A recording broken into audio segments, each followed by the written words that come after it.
बच्चों देखो, ज्ञान बढ़ाओ, पढ़ते जाओ, बढ़ते जाओ। शिक्षा दर्शन। जी हाँ, पढ़ाई के साथ मस्ती भी। यह शिक्षा विभाग राजस्थान सरकार द्वारा बच्चों को टीवी के माध्यम से पढ़ाई का अपना एक अनूठा रोचक कार्यक्रम है।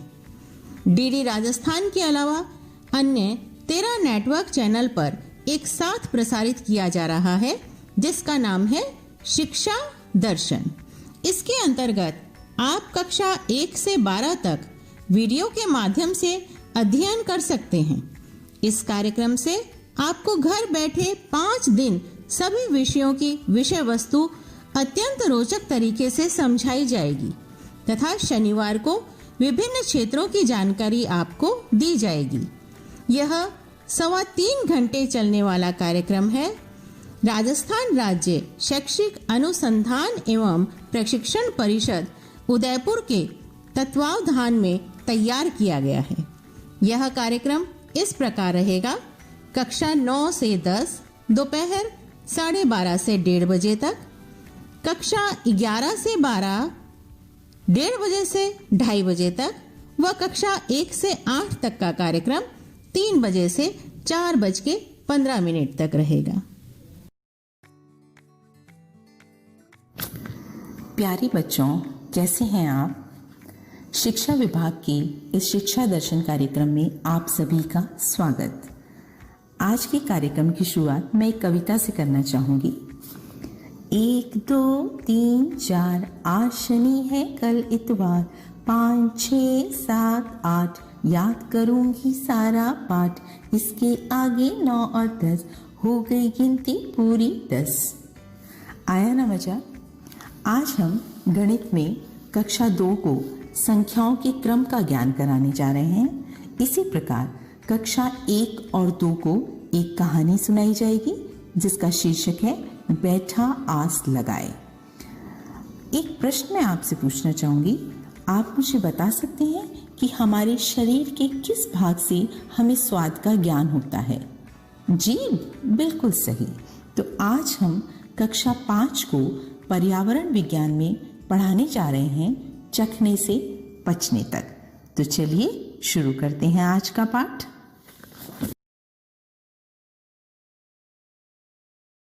संख्याओं का क्रम।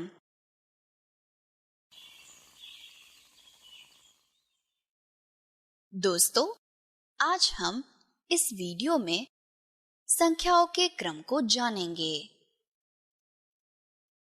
आज मेरे बड़े भाई और मेरी बर्थडे पार्टी में आप सबका स्वागत है। देखो हनी, बंटी बबली से बड़ा है, फिर भी दोनों के केक पर बराबर की संख्या में कैंडल है। अरे नहीं बनी, बंटी के केक पर ज्यादा कैंडल है। चलो हम गिनते हैं। ये बबली का एक कैंडल और ये रहा बंटी का एक कैंडल। इस तरह ये हो गए बबली के 1 2 3 4 5 कैंडल और बंटी के भी हो गए 1 2 3 4 5 कैंडल और ये 3 और कैंडल बच गई। यानी कि बबली के कैंडल की संख्या बंटी के कैंडल की संख्या से कम है और बंटी के पास 3 कैंडल अधिक, मोर कैंडल है। बबली के पास कुल 5 कैंडल है, तो बंटी के पास कुल कितनी कैंडल हुई? बंटी के पास हुई 5 के बाद 6 7 और 8। बंटी के पास है कुल 8 कैंडल। यानी आयु में बंटी 8 साल का और बबली 5 साल की है।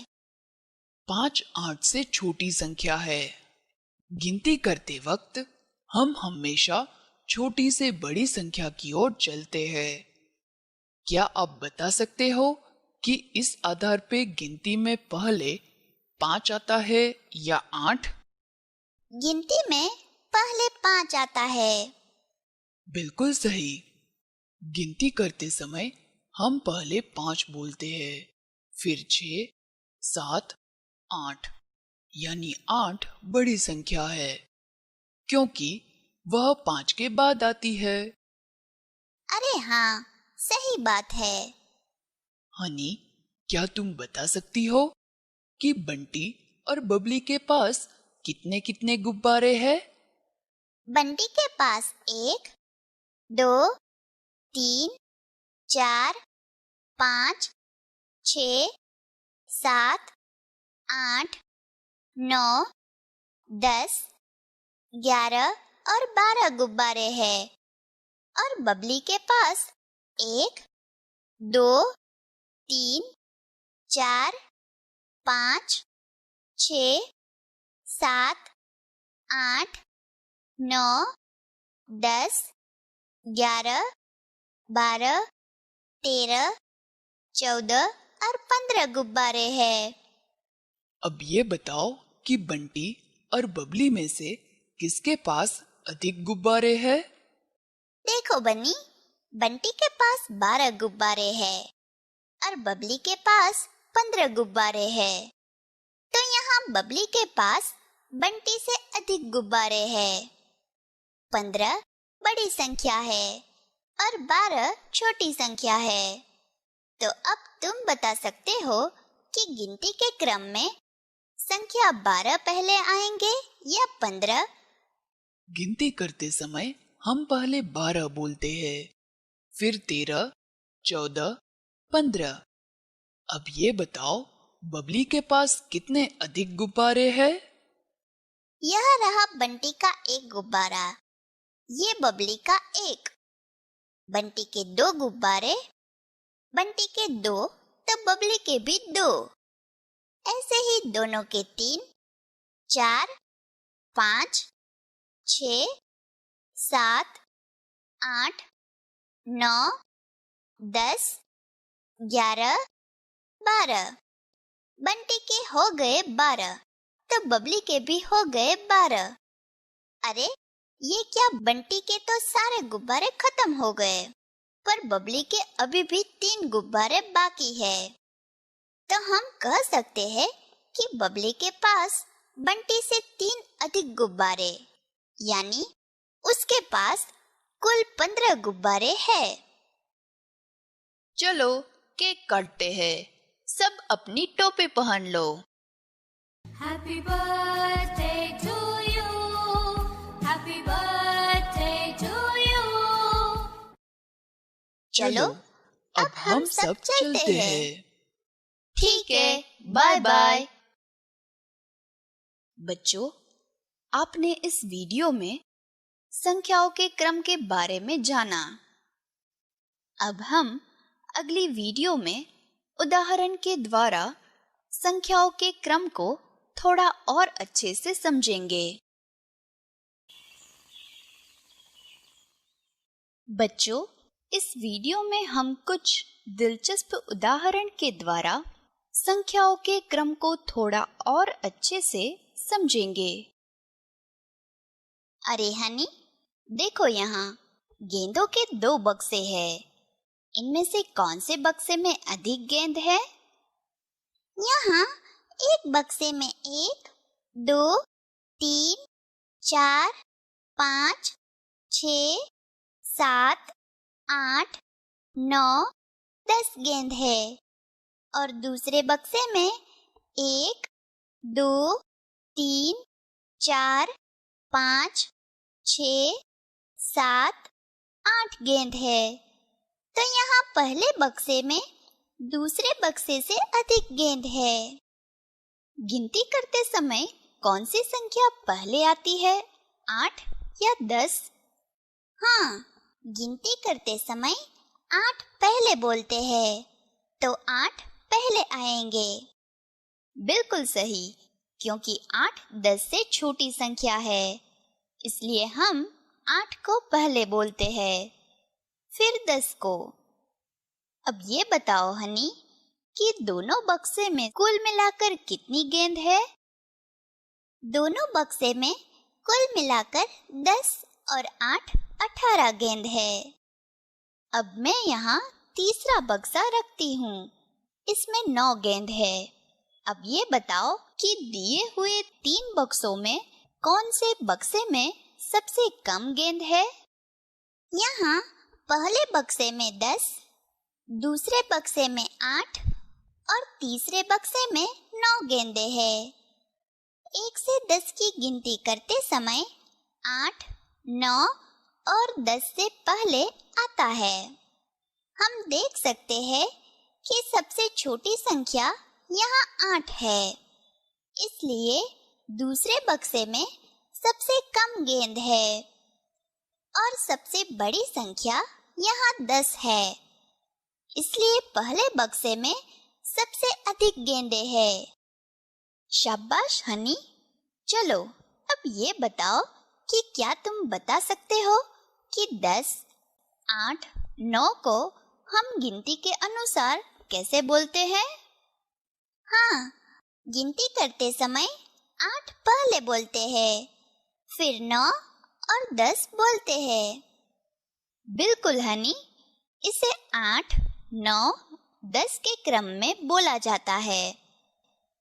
वाह, सही बात है। चलो अब हम सब चलते हैं। बच्चों, उम्मीद है आपको कम या अधिक संख्याओं के बारे में समझ आ गया होगा और आप गिनती के क्रम को भी अच्छे से समझ चुके होंगे। अगली वीडियो में कुछ और उदाहरण देखेंगे। बच्चों, आज हम गिनती के क्रम के और दिलचस्प उदाहरण देखते हैं। अच्छा हनी,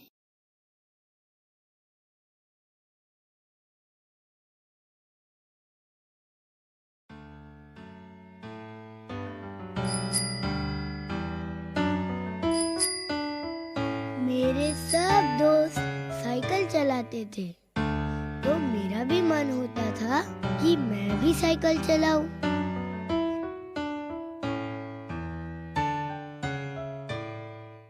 एक दिन मेरी मम्मी से कहा, मम्मी मुझे भी साइकिल दिलाओ।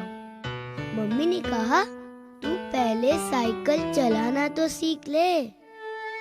मैंने कहा, किससे साइकिल चलाना सीखूं और कहाँ चलाऊं? कोई भी तो नहीं सिखाता। मम्मी बोली, तू अपने पापा से बात करना। मैंने कहा, ठीक है, मैं अभी खेलने जा रहा हूँ। शाम को मैं घर आया तो पापा आ गए थे। मैंने कहा, पापा हमें साइकिल दिलाइए ना। पापा ने कहा, तू अभी छोटा है, तुझसे साइकिल नहीं चलेगी। मैंने कहा, मेरे सभी दोस्त भी तो छोटे हैं, फिर वो कैसे सीख गए? पापा को हार माननी पड़ी। कहा, अगले साल दिला दूंगा, जब तू चौथी में चला जाएगा। मैंने पापा की बात मान ली। मुझे लगता कब जल्दी से चौथी में आऊं और साइकिल आए। धीरे धीरे साल खत्म हुआ और मैं चौथी में चला गया। मैंने पापा से कहा, अब मुझे साइकिल दिलाओ। पापा ने कहा, तू पहले किसी भी दोस्त की साइकिल चला और सीख ले। मैंने कहा, पापा आपने तो मुझसे कहा था कि तू जब चौथी क्लास में चला जाएगा तो मैं साइकिल दिला दूंगा। नहीं, अभी तू 1 साल और रुक जा, तू छोटा है। मैंने कहा, मैं 5वीं में जाऊंगा तो आपको जरूर लानी पड़ेगी। पापा ने कहा, ठीक है, पक्का साइकिल दिलाऊंगा। मैं 5वीं में चला गया। मेरे 5वीं में जाने के बाद भी 2-3 महीने बीत गए। मैंने बहुत जिद पकड़ ली।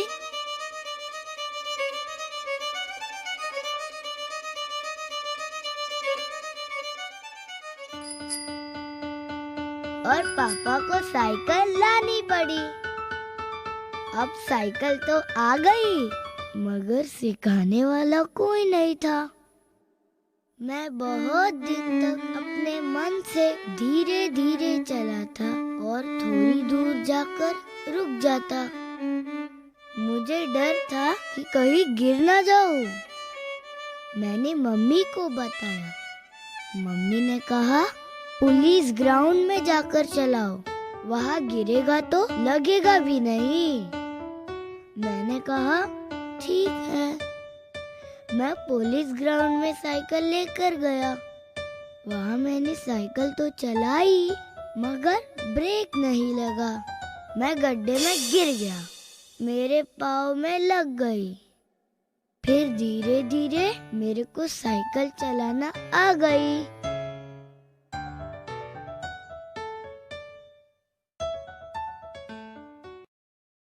अब तो तुम्हें कोई दी गई संख्याओं में से कौन सी संख्या बड़ी और कौन सी संख्या छोटी है, यह अच्छे से समझ में आ गया है। अब बताओ, यहाँ तीलियों के 3 कार्ड है। कार्ड पर लगाई गई तीलियों की संख्या के अनुसार कार्ड को छोटे से बड़े क्रम में कैसे लगाओगे?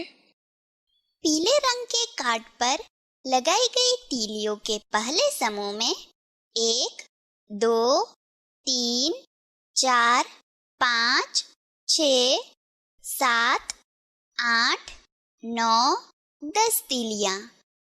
ये 10 के पहले समूह में अगला समूह जोड़े तो कुल तीलियां हो जाएगी 20 और ये 7 बच गई, जिससे हमें मिल जाती है कुल 27 तीलियां। और गुलाबी कार्ड पर लगी तीलियां?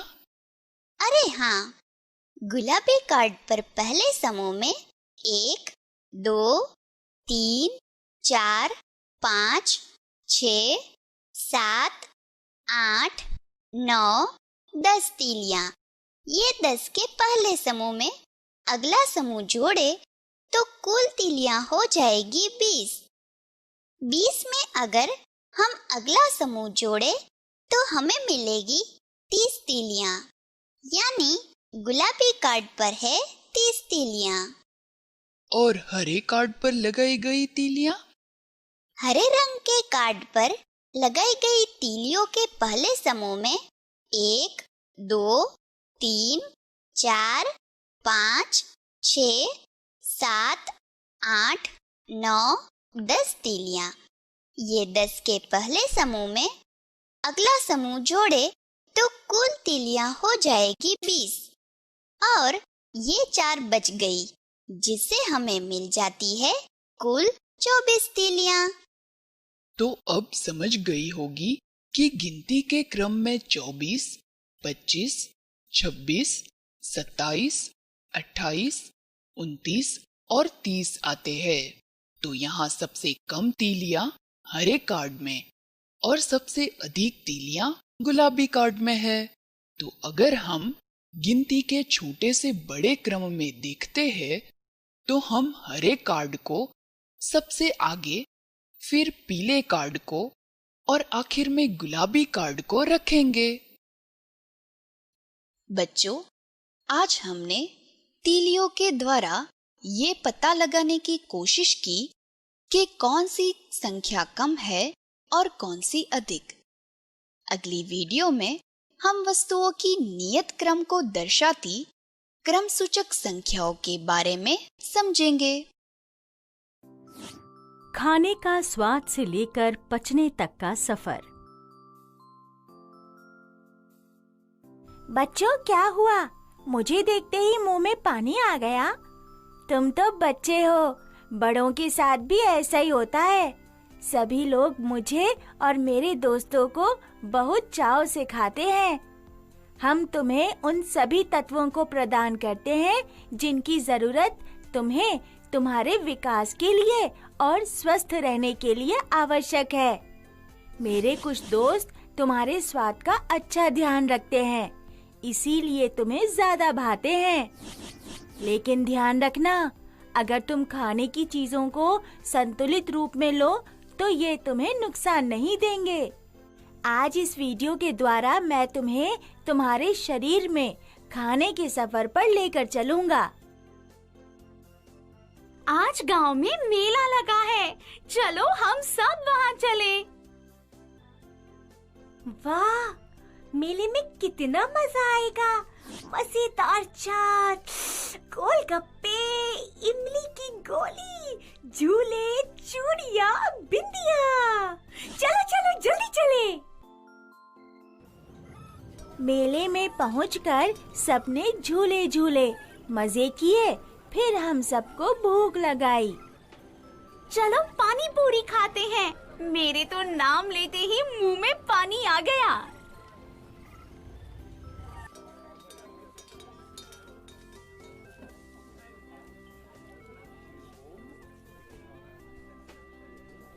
खाने से पहले ही खट्टे मीठे पानी का मजेदार स्वाद मेरे मुंह में आ गया। मुझे तो खट्टा पानी पसंद है। तुम्हें क्या पसंद है गीता? उई माँ, ये पानी कितना तीखा है, बहुत मिर्ची है। जल्दी कुछ मीठा खाना पड़ेगा। अब जाकर शांति मिली। कितने सारे स्वाद। भला हमारे मुंह में ऐसा क्या है जिससे सारे अलग अलग स्वादों का पता चल जाता है? मीनू सोच में पड़ गई कि उसके मुंह में सारे स्वाद का कैसे पता चलता। हमें मीठा, तीखा, कड़वा, खट्टे का कैसे पता चलता है। मीनू यही सोचते सोचते घर लौट आई अपने दोस्तों के साथ। घर पहुंचते ही उसने माँ से पूछा, माँ, हमें खट्टे स्वाद का कुछ खाने से पहले ही कैसे पता चल जाता है? या हम कुछ चीजों को देखकर ही कैसे पता लगा लेते हैं कि उनका स्वाद कैसा होगा? माँ बहुत गौर से देखती रही, फिर बोली, जाओ मीनू, गीता और अपने सारे दोस्तों को बुला लाओ। मैं तुम सबके साथ एक प्रयोग करूंगी। मीनू भाग कर गई और अपने दोस्तों को बुला लाई। माँ रसोई में थी और उन्होंने कई चीजें सामने रखी हुई थीं। चलो बच्चों, बताओ इसका स्वाद कैसा है? कैरी, खट्टा, बहुत खट्टा, मुझे बहुत पसंद है। चलो बच्चों, बताओ इसका स्वाद कैसा है? बाप रे, लाल मिर्च, मुझे तीखा नहीं अच्छा लगता। बच्चों, हमारे मुंह में जीभ होती है। उस पर हर स्वाद के लिए एक विशेष केंद्र है, जहां हमें हर स्वाद जैसे मीठा, खट्टा, नमकीन या कड़वे का अनुभव होता है। रमेश बेटा, अपनी जीभ दिखाओ।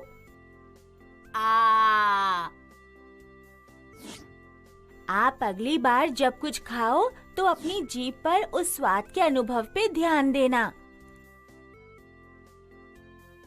मीनू की माँ ने कुछ अंडे उबाल के रखे थे। मीनू और गीता को उनकी महक अच्छी नहीं लग रही थी। उन्होंने अपनी नाक सिकुड़ ली, पर रमेश को अंडों की महक से कोई गंध नहीं आ रही थी। रमेश, तुम्हें अंडों की महक नहीं आ रही क्या? मेरी तो नाक ही बंद है, मुझे जुकाम है। देखो बच्चों, जब हमारी नाक बंद होती है या हमें जुकाम होता है, तब हमें कोई भी महक नहीं आती। इसीलिए रमेश को उबले हुए अंडों की महक नहीं आ रही है, पर मीनू और गीता, तुम्हें ये महक आ रही है। कई चीजें जैसे अंडे, मछली, उबलता हुआ दूध, समोसे, पकौड़े इत्यादि की महक से ही मुंह में स्वाद आ जाता है। हाँ, वो गंदी कड़वी दवाई जो तुम मुझे खिलाती हो जब मैं बीमार होती हूँ। सभी बच्चों ने एक साथ बोला, छी, दवाई कितनी कड़वी होती है। मैं एक उपाय बताऊं तुम बच्चों को। अगली बार अपनी नाक बंद कर लेना दवाई पीने से पहले। इससे तुम्हें ना तो दवाई की महक आएगी और ना ही दवाई कड़वी लगेगी। दोस्तों, आप भी यही तरीका अपनाना। दवाई के नाम से ही मुंह का स्वाद खराब हो गया। माँ, कल जो पिताजी ताजे फल लाए थे वो खाने को दो ना।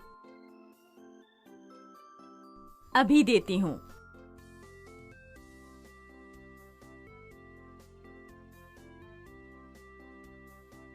मौसी, कई फल कितने सख्त होते हैं खाने में। बच्चों, हमारे मुंह में थूक या सलाइवा होता है जो हमारे खाने के साथ मिलकर उसे नरम बनाता है और हमें स्वाद आता है। मेरे दादाजी कहते हैं कि हमें धीरे धीरे चबाना चाहिए। जल्दी जल्दी बिना चबाए खाने से हमारे पेट में दर्द होगा। बिल्कुल सही बात है। हमें नरम खाना जैसे खीर को चबाना नहीं पड़ता, वह हम निगलते हैं। लेकिन सेब, अमरूद, रोटी, चावल आदि हमें चबाने पड़ते हैं। हमें खाने को कम से कम 32 बार चबाना चाहिए ताकि वह थूक के साथ अच्छे से मिलकर आसानी से खाने की नली से पेट तक पहुंच पाए। क्या 32 बार? बच्चों, आप भी अब खाने को धीरे धीरे चबाना, कम से कम 32 बार। मौसी, आपने आज खाने के स्वाद के बारे में बहुत अच्छी बातें बताई। आपका बहुत बहुत धन्यवाद। मौसी, मेरे मन में एक सवाल है। जब खाना मुंह से होकर पेट में जाता है तो क्या होता है? अब इसके बारे में कल बात करेंगे। शाम हो गई है, तुम्हारी माँ इंतजार कर रही होंगी। फिर हम कल मिलते हैं मौसी। मुझे तो और भी बहुत कुछ जानना है। आशा है आपको यह वीडियो पसंद आया होगा और इसमें दी गई जानकारी आपके लिए लाभदायक होगी। अगले वीडियो में आपको आपकी पाचन क्रिया के बारे में बताएंगे। तब तक स्वस्थ रहें और स्वस्थ खाते रहें। प्यारे बच्चों, आज आपको पढ़कर कैसा लगा? अच्छा, बहुत अच्छे। आज हमने 2 विषय, कक्षा 2 के लिए गणित और कक्षा 5 के लिए पर्यावरण विज्ञान का अध्ययन किया। गणित में हमने संख्याओं के क्रम को जाना और पर्यावरण विज्ञान में चखने से पचने तक की क्रियाओं को जाना। इसके साथ ही साथ हम सभी ने आज एक कहानी सुनी जिसका शीर्षक था बैठा आस लगाए। आशा करती हूँ कहानी आप सभी को पसंद आई होगी। चलिए कल हम देखते हैं कल हम आपके लिए क्या लेकर आए हैं। कल हम कक्षा 1 की गणित में वस्तुओं की छटाई और उनका वर्गीकरण, लुढ़कना और सरकना की क्रियाएं और 2 आयामी आकृतियों का अध्ययन करेंगे। साथ ही कक्षा 5 के पर्यावरण विज्ञान में आज के विषय से आगे चखने से पचने तक का भाग 2 का अध्ययन करेंगे। तो ये रहे कल के कार्यक्रम। लेकिन हाँ, चलते चलते एक बात मत भूलिएगा, यदि आपको इन सभी वीडियोस को पुनः देखना है तो आप हमारे डीडी राजस्थान शिक्षा दर्शन को YouTube पर देख सकते हैं। चलिए कल पुनः मिलते हैं। धन्यवाद। बच्चों, आपको यह कार्यक्रम कैसा लगा? अपना सुझाव अवश्य दें। इस कार्यक्रम से संबंधित आपके मन में यदि कुछ सुझाव आता है या किसी भी तरह की शंका आपके मन में है तो आप हमें ईमेल एड्रेस पर भेज सकते हैं। हमारा ईमेल एड्रेस है shikshadarshan rajasthan@gmail.com। धन्यवाद।